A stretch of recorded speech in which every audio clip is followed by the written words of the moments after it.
pour revenir à Flaherty, il était déjà dès le départ confronté à quelque chose, un paradoxe du réel.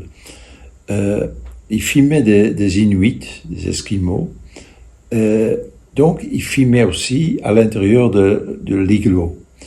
Mais pour filmer à l'intérieur d'un igloo, c'est une maison en glace, il faut de la lumière.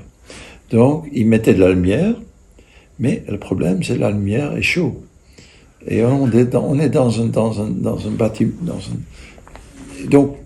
Donc s'il filmait, les gens, ça allait couler. Et les gens, si ta maison coule, c'est pas agréable. Si on vient filmer chez moi et si imaginons que ma maison est en train de couler, ce sera pas bien. Donc on voit ça sur mon visage. En fait, il était devant un paradoxe. Donc, qu'est-ce qu'il a fait? Il a coupé un igloo en deux parties. Il a enlevé la partie, il a filmé de l'extérieur et il a filmé avec une belle lumière les gens, comment ils étaient à l'intérieur.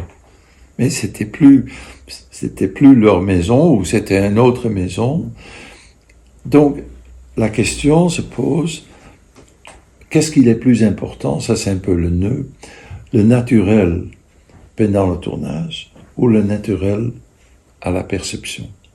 Et il n'y a pas de réponse à ça, mais moi je me situe plutôt comme Flaherty à ce dernier.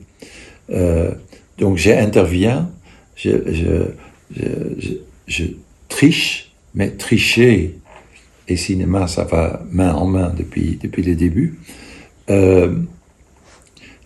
Mon objectif c'est d'avoir une image qui peut vivre longtemps, une image de qualité, et qui peut un jour devenir une bonne archive quelque part.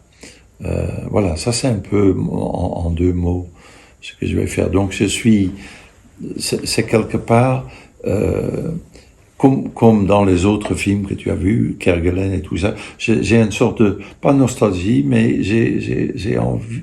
Je suis sensible à cette cinéma qui est considéré très vite comme ancienne ou vieux, parce qu'elle utilise des éléments théâtrales ou des éléments parfois de lenteur, et elle n'était pas activiste, disons, ou avec un message.